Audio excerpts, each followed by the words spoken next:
ia o te whaatala whātu ma le whaarolo tele lava i nei fo i asa fo. E vi ia lava la tātou ta mai le langi. Whaatai ron whai fo an tai mai lau tau soi fua. A pena ina fo i malo uola i le nei tai au fo.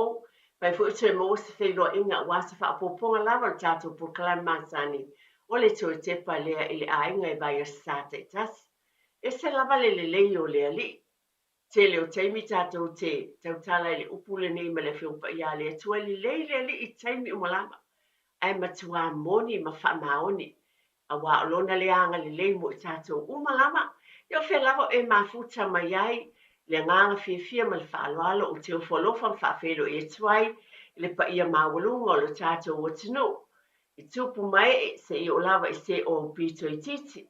Ele au whai ngā lue ngā le atua lo whapena o na whaafale le malu. I atunu ese ma whatawhai tauranga i fia. A wā lava le tala ina o le tala le Yesu Kiriso. O e o malo lo manu malo whaafitai le ngā lulue. Tau sanga o tuana i au le nā o lo utou tautua pea. Malangolango sua i tonu e kālesia. E kālesia u malava. E whaafelo i atu ma le whaaloalo. Nā i o tātou tua asina sina, ta māma tina, e o lava i whāna witi, whe lava e mafuta mai ai o Samoa, a tinu o i whafo, ia mai sila fo tātou o tinu nei o New Zealand, pe o nei ai tātou por kalame i te tono le nei a la leo fisosoni atu, le ofisa whaasala lau. Nei tae ao, e whaafeloa e ma le whaaloalo, e nisi o whaafonga mai, tono maota ngase, no fuanga o tangata mātitua. Moni lava i win tau iai te tono nā no fuanga. Ai tali tonu o lo o fiu ai fo i le atua maanga li lei, i tau singa ie o tau sia o tau e awala, lo na mana fisosoni le poto ma le ata mai. Whapena anu fisosoni e tuai mo o tau le tau singa i tu lava.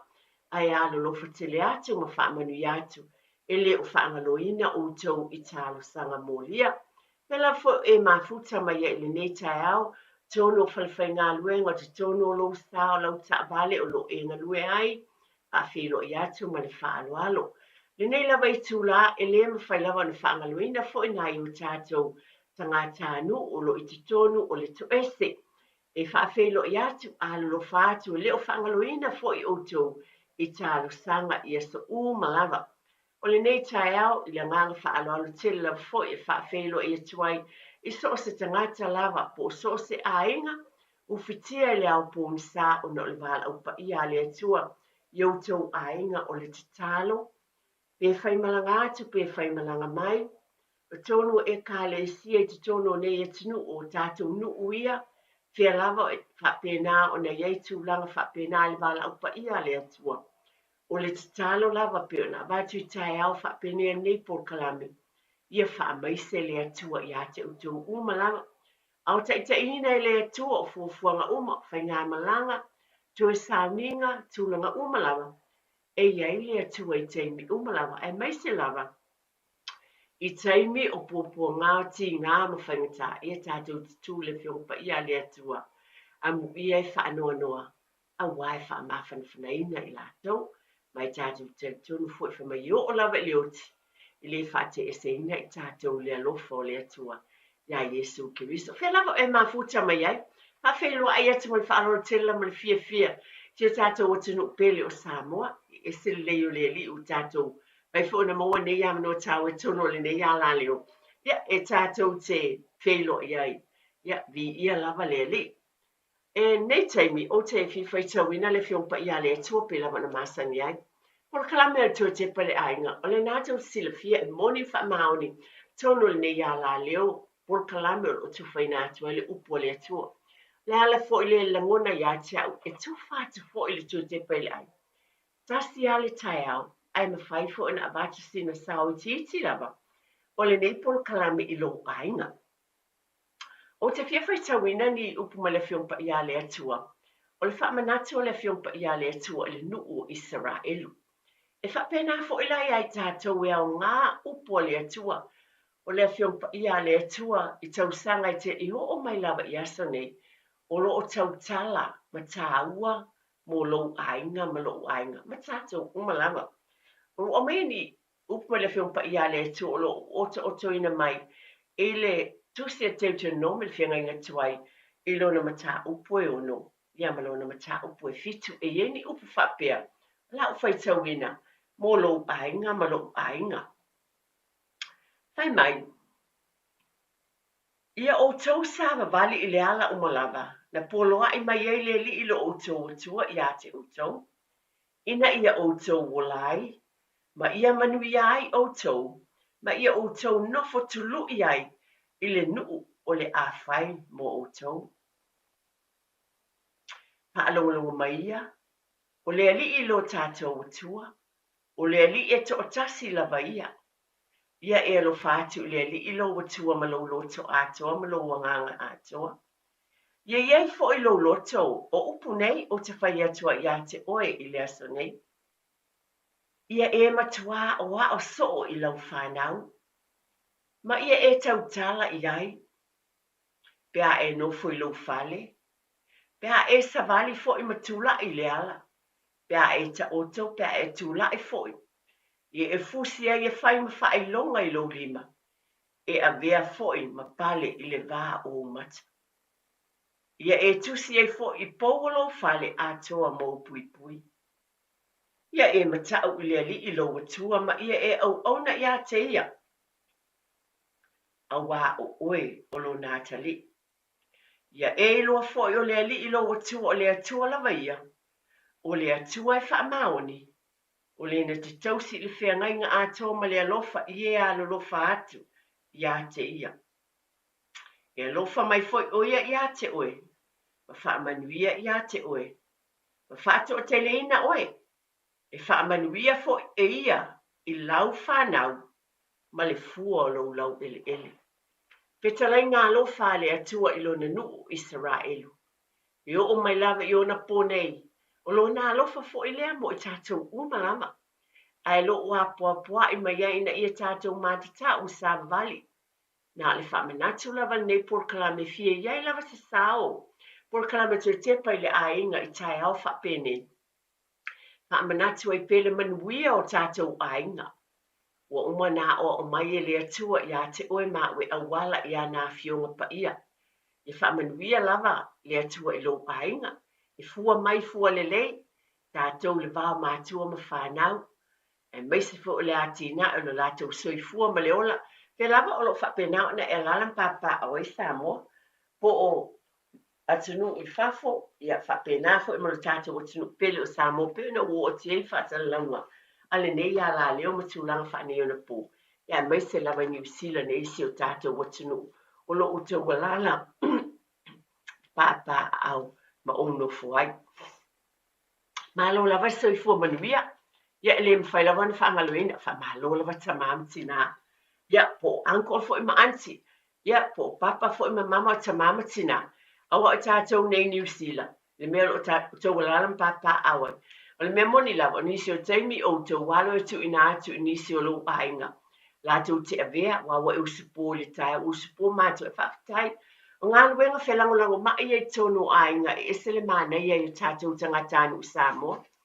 E o foi papalangi wale masangi ai te lo palangi tuia manga e whaia I tātou e mawhaina sausi o uso o se o tuangane pe avatu foi e lau whanau sa vali e te e o na ai whaatasi le lātou tā vale ia pe whapena fo na e sa vali atu lātou whale o tau sa vali matamaiti haftai tele lava e le mwhaina tuina ma lo lava o le na fo ina e ala usu le nei tai au Whaafitai pau lava le whawhangu pe atu e te pale ainga. Pe lava na o batu, a we te ita. Pe tu lo lava pe whaati ngā talinga I lau whaafonga lau tala no atu. Ia awane I ngā lo whaafitai ma le lotu. Pe lava na batu a le mawhailu o le lau le tae au o pisi tele. Tonu le ta vale a o alu whai whaafitai lia li. Ia, pe o sofi whafata maiti ia vi ia le li. Vai le talo le li, ia pe usu le pese. Nā mea umalava. O fatu le lei nā pe ona a mai le fina ngalo. E le mawhaina ngalo le whanau. O le mea moni lea e le mawhaina ngalo le whanau o mea o mai te whaia te mini o la iti lau whanau. Ta li tonu mai le mawhaina ngalo I loto o ta maiti mea umo o lo uto. Pe whaftai mātua, mai se for grandparents, pau lava le whanau no ta inga fo ni por kalame I saunga le mu I lava na batu whangu pea tu taringa atu pea mal whaaloalo mana tua lava awal whaana tinatia ia taimi pe ona o batu ia atu wailoa ia wa vave lo leita te ia leo mamulu atu isi upu le whanau I tamatama I tina te ia leo whaale tonu ale io ia watu fo ia lu ato le tabate ia le folo fa fonga nana uto fa manatu o me e vata por kalame wa aita lo ala tu ato le tabale pete o yese fa la vela fa fuse au tu langa umana e fa ngoi pe ai mo moli te le atu le fa fe tai tele lava malita ele o lo loto ia te uto uma lava matua fa fe tai tele lava mea uma o lo o tau faia mo tātou ainga mai se lava o le vaha o matua ma whanau ma ainga ma nei sa varingo nei vai tau le tele i o mea lo tutupu foi mai se tonu New Zealandese tātou watunu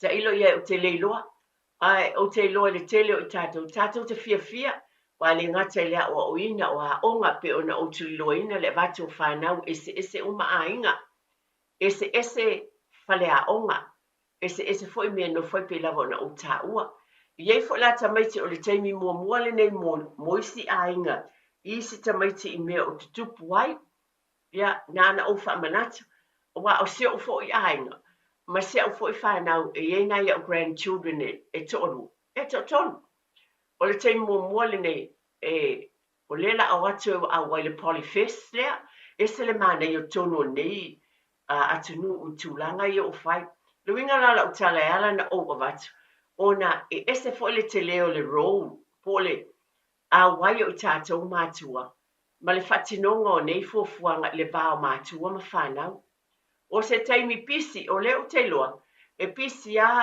se o tamateine le ona le whanau le wa whaingaluenga full time la ua uma masion to urua o le whanau e a onga I Mount Albert Grammar ai o le tele o taimi ia e tau mawhai ina ia iai lava I taimi uma mo tamaiti I le whioa inga iai taimi e sili atu I lo le taimi masani le nei taimi mele wa ofa yetu ai o le taimi le nei whaftai tele mātua whaftai a walo fsoswani fo I grandparents o le mele alaina ofa I wai ofo I ia te auia o le o te iei I tono le li o lea iai taimi mana o mia I le whanau le li o tātou leo o mātua fsoswani le aveina o tamaiti po le taimi whapena a o whiangai ma taimi whapene ioe e tā ua tele ai pisi tele e le ngata la o mea onga I le whale a onga tasi le me e tau lai I le va ai le vao mātua ma whana vai uila vai na pisi fo le polyfest e tā ua tele e a o ina ai o siva mtulanga whapena o tū manga nu uma me whapena I te tono whale a onga ai te tau lava o na mata I tuina foi o mea onga tamaiti ma taimi e whai ei mea onga e lea sa tala whatu ne o le o te loa o na iai whanau wala o whanau teine o loo iai le vaenga lea ai tau ma whai lava ina ia whaatino ina nei mea uma I le file mu ma le saunga le mu o le telefo I lai o le tātou soswani tala no lava o no New Zealand nei le atinu o nei por kalame ona o vaenga ia o lo o afia ma iai ki tonu I si o manga lea le fesoswani tele a mātua I le ngālu lue whaatasi ma whanau patino ina tūlanga nei a iai lava tai me tau fo ona iai mātua pe ona iai o le weekend le na tuana I nei e wila vai pisi ia o onga ma mea whaia lea onga me a iai fo I mātua le whaatonu tonu ma le fesoswani iai tai me tāua mo mea onga tamaiti mea onga tamaiti tonu le fale ma ia iai sava vali whaatasi ma le whanau a tā pena mo le polyfest e tā ua tele mo la ula whanau o abatu o le o tae au le afiafi o le asolulu ia o le tasi nei me o te fia abatu ai sa usosoani ma lo whaalo le tele la o lo o lava le tō wha ma le whautautanga ia te utou mai tātou uma ai na o se whamanatu ia mātāala I taimi e whioa iai o lea o te loa o le taimi whapena o na iai ia na ia whanau lungo le stage o le fitu O mātou ina no fo nei I West Auckland. Ma mau lava I le mele I le shopping centre fole I North West. Ia o whaai unga le motorway e ma mau tele le mea mātou tele nofo ai. A ngā I le mea o lo whatau nui nai o leo te watis whatai ta inga. I uta I South Auckland. O leo wa tala noa mātou e wa veo lava I le tūla e lima. Ai sea. Malu pui pui a wa le taimi pisi fo I leo a wale New Zealand nei. O le ala leo o avatu ai, a wa o tali tono e to o tele I tātou o se taimi pisi lungo le awale tele. A I tātou whao tauta e se umalava ainga. Ai, ona o le porokalame a tō te pai le ainga. E wa ai I tū umale sāma le mu, I tātou mātāla. Awale tu ua le taimi muli muli, o leo te tala no atu au, I le taimi o te alu ai. Tu ia tamaiti ia la uo. Ai mo I tātou fo I la mātua, ma mātua manisi o. O le winga leo o vatu lava le whataita inga ia te uia. Leo wa iel fuafuanga o le fitu e pe mai, le whanau whan. Iel fuafuanga mateo ese le lima, aisea, e mamao ia o le awala.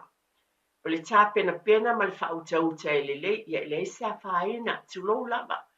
I le whaatonuina e pe lava le nepor kalame. O le tau mo whai lava ina ia saunga le mu o tātou tangata. Au o tu whātua. Ona o te loa, o le pisi o le awala. Sa iese, tu lou lava, sa iese maliu le vaiaso o tona i le taimi le nei I le vaiaso. Sa mao te imatama, sa whai e sa I Pamiua, sa fu. Na o le iwa le lotu. Na mātu ua le whale I le kuata te ele fitu le tai au. Mata tau nu tono tu lava, ai to sfulu minute le iwa. O le pisi le o wala, o te abati whatai te inga moi, le fo te aluai au, le fo ila o te minat, no walu fo I le conference at tinai le asto nai, sa amataina I le afo le valu I South Auckland fo, ia pena feo lolo o le asto nai pe tau le pisi tele, ia aina tu ua fo le fale le te o le fitu. O le tulinga o le taimi ina ia saunga le mu, ia whamaruru atu. O le whamanatu ai atu te pai le ainga.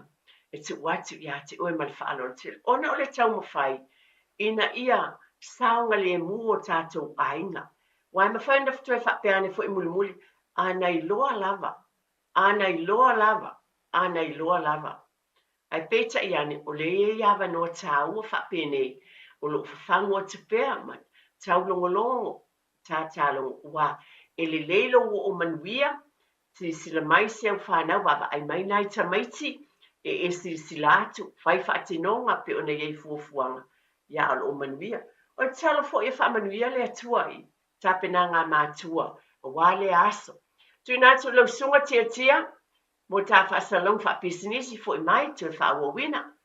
Ia, whapoponga lava neo tātou purkalame o le tue te pai le ainga.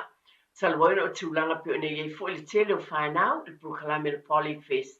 Ia o te lo iei fo nisi le nei aso, o tala no atu mō tai au, ona o fuafuanga I lo lava ainga o alo iei whanau o whanau. Ai o tali tono o le naita o tele lava o tau I le nei aso, le tu na inga o whea le a onga o lo pa pēna o nei iei, whawhetai tele mātua. Tasi nei vaenga tawa ese le tele o le sao mātua. Whawhetai pe ona o whai atu mātua. Whitutu na iai, taimi o tāpena tamaiti. O lo mana o mia e mātua le fisoswani o I tātou mātua mai. Whawhetai tele lava o lo uto iai. O le anga leo nepor kalame o le vā o mātua ma whanau. O le fisoswani, o le fitu whai, o le whelangolango ma I taimi whapene. I taimi e mana umia ai e whanau le fisoswani, po whanau o whanau, mai mātua o mātua. Whaafitai tele la foi I grandparents I lau tau fisoswani, wale o te loa. O lo whaatau nuina le tele o ainga. O le taimi e pe e mātaala foi e tātou. A wā e mānei e fia o tamaiti. La tau tū maanga nuu ma mea wā o ina ai. I la tau nei vaenga uma pe lava na sila fia o le alofa o le whaaloalo. Te alo whani a o fo I whaatino ngai tūlanga. Pe o na tūla mai I nei vai tau ma porkalame o whata atia. E ese le lei o le li. O tāpena ina fo I nei mea umalava. O lo o manui ai o te wala ma lau fo I whanau o whanau. E ese le lei pe o na o watu. ta pena a fai te malanga I o le nana le tu talinga atu la tu lalo atu ma le whaaloalo. Ai pule lava oe ai pe ona abatu. Tātou te pui pe ona abatu le umi o la fo I malanga atu I nei o te o I South Auckland. O kilani saute. A wai ese taimi e tātou te leiloa. E le leila vai a te au I le alu atu whaatali tali. Ai le anga le tuai o na nanati ai le wai tere me tu mai pe ona o watu. I tai, tūlanga whapena ma mea umalam, ia pe rush hoi, wa ngā loa se si mea ni tau na whai, ia le teimi le a ofa o tu ua whale, teimi le o tu ua whale ai o I tai, tūlanga whapena ma ai, ma tāla e loka le whale, tā puni whamalama, I o le ua, a le wasui fo le tau, e vevela fo I awa tele fo le mal, o le teimi ne o mutua ese fo I wingo le tau le nei e tunu, o lea tātou te mātalai ai a o loka pele whale moni e o malamalama ai te le lope fo I mai pūnsa a ia mātala le lele I o le taimi tāpuni puni uma whaamalama pa I o mau whaamalama ma mea umalama a wā e te le lo fo I nei te uos whaia fo I seisi lo maota, lo lawa ni vaenga umalama o lo whaamana tuat e whai ona e wala au mai mo te talaina e whai ana e wala au mai whaali mai sau fina ngalo I nei mea o te whai atuai o la so sao I lea vaenga, la fo I se fesoasoani, la fo I se whaamanatu tāua, I tau finangalo. E tele finangalo leia te utau whauntou wala au mai e tātou numera masani, tau fitfita silima I watolo te fesoasoani mai ai, a ali foi, mo nei vaenga umo avat. Wa ofia tala noa ni nei lava taimi. O lea, wale o ngāti tonu o le tātou masina le nei o mati. Ila uiloa, toe lua vai aso I luma. Toe lua vai aso, ia o le tātou wo atu lea I le aso maliu. Le aso maliu, o le tātou o li I whaola. To tele e kālesia, o tā pena fo I isa ninga whapito o lo whaia. Tono lea whatawhaitaulanga, vi ia lea li. Wai se lava tūlanga uma whatino I nai, le au nanga ma le alo lofa o tangata ma le tautua, ma le alo lofa I le atua awala I tautuai, e la e ka le se o e la tupo kalame, pa tātia foi, ma fau wai, I le maliu ma le tuatu manu malo o le tātou li whaola. Awa o amai, e whamanatu atu I o tātou ai ngā mai tātou. O le taimi nei, na fo I lato ba ai fo a mata fo ona ye tonu fale o loa te tonu business te le meo pani fo I le ta o palangi hot cross buns le ye me fo I fala lava I lunga ai fa ingoina o le hot cross bun pe o le pani a lo ye le koluse I lunga le taimi fo o tele fo o sukalati fo I ta o fo I ngala fa Britannia Easter eggs o fua moa o le eseta. Wo a mai a wā, o le ai te soi fua ma o le tono New Zealand nei, o te le lopo whaatino ina fo I Samoa nei vang ale taimine, la fo wa amata, e te lati fo I tu o le bakery te tono fale o lofo le o te alu e iau, iau amata fo I o te le fo I hot cross buns, o tu oinga ese, o aso la, tu le no leva, na le tasi a tu oinga hot cross bun, nga le pania fo I lea ia mele a wasa foi nei, o ka le tele foi, o le whaatosina foi ma le tele o le popota foi le au baker slato, ma le au whai whalawa. Wa whaonga ina foi, o tu foi le cross I lungo o le pani vine, o le pani suomalie, o le pani le sisi, wa ese umai tu ai ngā pani. Ia o tu ie ma le koluse le ilunga, o whaingo umalawa nei pani, hot cross buns a wa alo ie le koluse ilunga. O tonu la I o whale o loa, e whapena fo I la le vaenga le sukalati. Ia le fōlo whafonga I le tala ne ia te au, le proclamator te pele aeng, le ai le fō. E ona o iei fo le vai taule nei o le eseta, o manatu ai fo, e wha manatu atu. Mai e iei fo nisi o ainga. Ia, ele I whaafonga mua mai fo, pe ni ainga fo I to awhiu mai Samoa. Ia e o ngā fo e whangu ai foi. O lo ia te utau lawa ia peo nei por kalame. Wana ase wha manatu ma whangu. A wā e iai mea te tupu e fi ele fi ailo na winga ele o le fi ni tu fo ia alu winga o tal o le nai te fatau o lo e ia i lo tu fai lo fatau ia te ba ai fo te le lo pe fatau wina e lo ainga ia pania te hot cross bun ma sukalati ia Easter eggs ai o le famana program te pale ainga e ia o ngataua e amai e oe mau Betu ina atu i tātou mātua, ma mātua o mātua. Me sa foi grandparents. Awa, o nisi o taimi, e mahali e foi. Nisi o taimi, e te le atu le mawhana whanta ilo iai, ai lo uloa. E se le mawhana whana o le relationship, o le mātanga. A tamaiti o whanau, ma lātou mātua, grandparents and the grandchildren. E winga esele, Mafana, very close relationship. Ile vao mātua, whanau. Ilo o te tonunga foi, o se teimi tāua, e avatu ai le tū whaaleanganga, e tātou mātua, i alo ma whanau. O se avanoa le lei, it's a great opportunity, po se vaenga tāua mai e le li, e te avatu ai foi, le fe aua le atua e awala, le nei vai tau o soi whanga le vai tau o le tātou mana tunatu ai, i le maliu, ma le toi tū manu malo o le tātou o li whaola. Fia, to te le e whatau hot cross buns. Fia fo i whatau sukalati, e meise i fua mua la po a fo ia, e mwhai fo ina whatau ai. E mwhai fo i lana avatu, e se fe au, pe ona o vatu mwhai na e vala au mai, ali sau fina ngalo. La fo se tāua ia te oe, o le nei vai tau pe ona uwha iatu. Te alua tu whatau le hot cross bun, la tu whatau le sukalati wai fia, ma iei tā, ele nei, papea na o tamaiti, o te loa, ma tātou umala. A le asa whamanatu mo i tātou, wale pe ona o to e lua vai aso. Ia no o te lua le asa tolu o mati, o i tolu aperila, ia, o le aso maliu le nā, ma le tue tū, i le aso ono, pe o paenga i o whamanatu, wa leo tātou sāwa vali, o leo e vai i le vai aso ne te alua tōnu whale o loa, o leo vai aso le te ana o vai e hot cross bun, pe sukalati le supermarket le mātou pitonu. Ai mawhai ona a o i tamaiti, a o tāu ma mafa ma ai fu le hot cross bun, ia e whamanatu ma e tala noa ia i le tū whaaleanganga.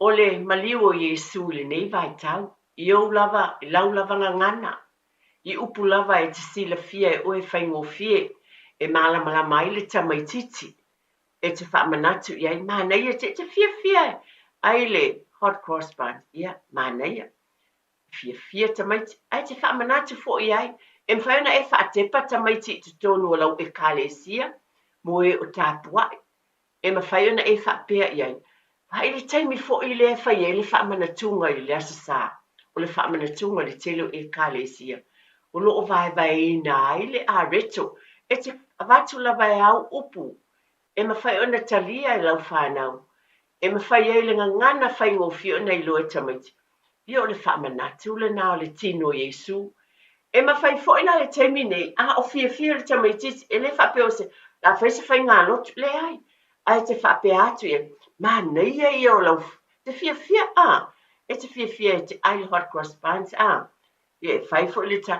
whapea nā fo i lau fia, ma ia e alofa o Yesu lau whaola, e se le ma nei mana tua foi, o ai mea o inai tamaiti, o ai na whai oe, o ai lau whaola, ai e te sila fia lava e oi i le awala ma upu e malama mai lau whanau. O wai le se ta se sili nei loa, lo wata li ima lo wafine pe o oi, ai te abate, ai lo fia loe, ai lo pani, ia mai mana tua, e alofa Yesu na maliu Yesu, mo oi o lo whaola, na fua ina mai lo na tino, ma lo na toto mo, oi maa, e se mane, e te abate wae oi, ile ngangana e talia, ai e lo watali i malo wafine po all grandchildren. E te anu i lalo le level lai e tamaiti. Ile ngangana e malama mai. Fe au fo ile o tau mawhai e watu. no le nei taimi ua tumu foʻi faleʻoloa e hot cross buns e o foʻi la i le vaega le Easter egg po sukalati e te fai foʻi ai fiafia te tatou ai sukalati nei vai taimi ia te faamatala foʻi ai e sua malie e lelei le alofa o le alii mo i tatou e alofa e lelei le atua o taimi uma lava e te tautalatala i ai ma e faailoa i ai i lau fanau e auala i nei vaega uma lava ona ua ou abatu ona o lea tauteu a afefio atu ma ou alu atu tele foʻu amata lenei vaitau ona faatauina o sukalati ma tulaga faapena o lea tala ta telefoni e mai ai soufinagalo i mea o loo talanoa atu ai lenei aso mana tua e tāua tele soufinagalo i tapenaga mo le polyfesta le fanau le aseaogā iā te oe ma lau fanau ae maise foʻi le faamanatu i le taimi o tele o faleʻolou amata ona faatau hot cross buns ma Easter eggs o le ā se aʻoaʻoga mai te tonu o lou lava aiga e te whaongaina ai nei taimi tāua e te talanoa ai i lau whanau o ai leo moi whai aonga e whai lava lau tala le masaina o whai e ave tātou whanau i te tonu o early childhood po o preschool po a o ngā amata e ave i le tūlanga lua e avatu o le aonga mōmua e ave e po le aonga amata po le tūlanga lua wa o nisi o tangata le avea i le aonga lea foi le aonga amata ave sawa i tūlanga lua pa peni o whai aonga mōmua ai o te tau atu ma loo whaala mai le toi tepa i le ainga na na o wha manatu lava o oe lava maa o le tamama le tina ma mātua tātou whai aonga mōmua o le whanau o oe lava maa i tātou wa o hao pei lava e tāua i o le upu le lo loto a o o le whanau ia mātatau i le atua o le amatanga le o le poto ia hava i le atua ma wha mua le atua le mea fo lea tilo lava peo na o avatu e whaafitai ai po tonu le taavale po fea po lunga lau ai po fea le tae au le upu a le atua tu talinga i le whanau i le mawhai o na ngalo ua outo e vatu ona o le nei vai tau e tāua le walo atu tā pena atu i tātou mo sauninga o le maliu ma le toitu manu malo le tātou ali. A iei mea e si o manga o tātou le lalolangi. Le tonu o whaloloa, tonu o lou ainga o mea fia iai, mea tau mawhai fia iai, hot cross buns ma sukalati.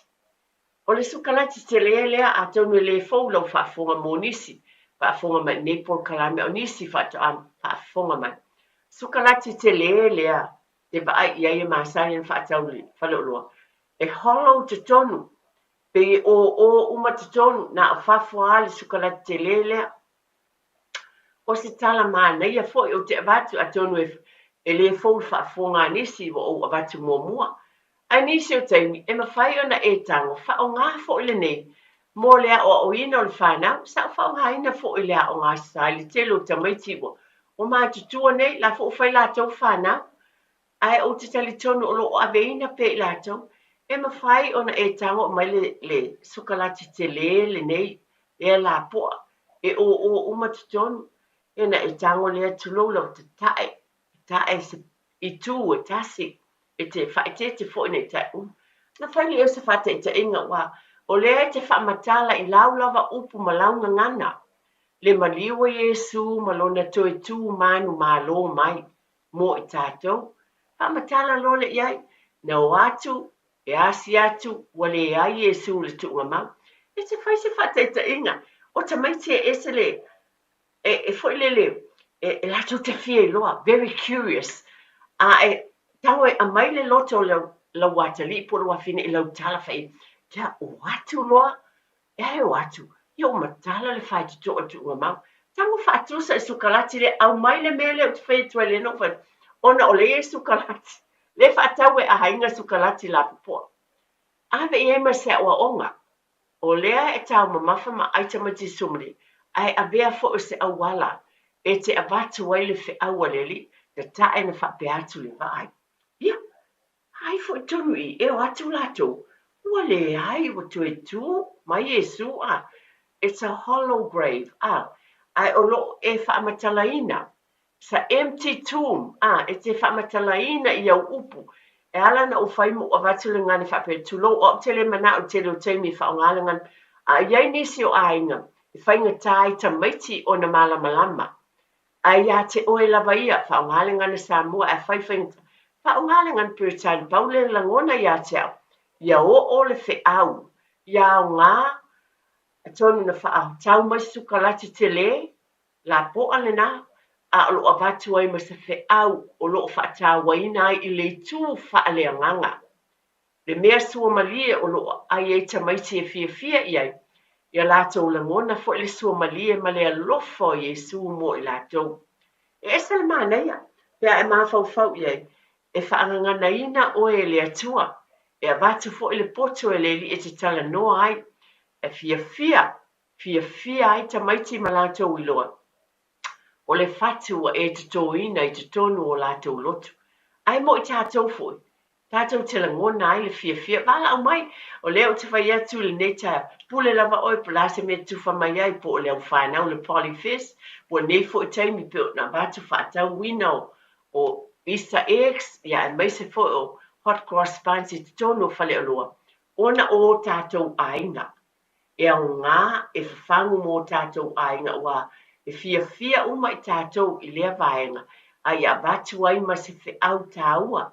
Paatino ina ai, le alofa o le atuma whawhangu ai, le tāua o le taimi o le e seta, I te tonu o tātou anto e lua vai aso. Ai wa o manatu e vawe e vata o le no leo te lua, o leo wa amata o na whaatawina nei vaenga I te tonu o whale o loa. E whaatawina nei vai tau o se whanga tonu o whale o loa, ia whalawa ia po pani ia I ele koluse I lunga, ia e maise masukalati sumali, whangangana ina oe le atua. Tala noa ia I le somali o le sukalati. E ese le lei o le ali. E tātou te tau mawhai a vatu o le somali o le alofa o le atua. E te tala noa lava o iai. E te iloa lau whanau. E te iloa whanau a lau whanau. E te iloa fo I le tūlanga po le standard po le ale mātutua. Ia e avatu fo I lai upu e mālama mai. Ina ia apalai le lei le taimi nei ma le tala le te avatu. Io lato ulanga I le tū whaaleanganga. Ina ia iei se whi au tāua e te abatu le tū. Awa e le ailawa seisi o a inga e le fia. Ta ilo iei, nei o se au te langona fia umalava tātou le nei taimi. Pa ta wina o sukalati, ia mai se foi hot cross buns mai whale o loa. A ia iei se whi au tāua e abatu ai I le tū whaaleanganga pe o na batu. Ta penanga pe no batu le polyfest ya mata ala matua ta mole o ha uma toni ngā tamaiti ma mea uma o whai tātou te fia o hawa noa tāua le fo ia fo ni o tele fo I tausanga mai tausanga o tuanai tūlai mai fo nisi wa o ina tau sila fia o nisi o whanau na o ina ma whatino ina vaenga ia o leo te mo ina mo o la tona iei polyfest o ngai te tono o kolisi. E fo o lau whana. O ngai Waitakere College mato. Leo whai o ngā. O e tamaiti ia o toa tu lesi au ngā tupulanga. Pa pēnā fo I o tō walo ma tātou whana. O le ala leo te whai atuai. Whawhetai ta māma tina. Whawhetai wa fua mai fua lelei. Le nana e alu I taimia whata amata le polyfest. E avelo wata li I malo wa fine. Na e alu I le a onga ma e lango iai. Na e alu na ba aisi o wata li I masi o wa fine. I le ngata le ave le tae ao I le a onga. Aina e a wai I tūlanga uma pe o fuafuangai. Ai alia. Lea ua fua mai. Lea ua fua mai le tele o alo ma whanau na iai nā tau sanga ua tuana I atu. Sa iai polyfest tau sanga ua mai whata amataina. O lea ua pule a onga isi, o le me moni lea. O lea ua whai a onga isi, I te tonu a onga. O lea ua toio atu take part. A o lātou na iai, a o tua atu o I lātou. O oe tamā, o oe tina, o oe grandparents mātua. Whawhitai tele lava, whaau la tātou ngā luenga. Pe lava na o avatu tele o tai au, whawhitai nana e usipo le tai au.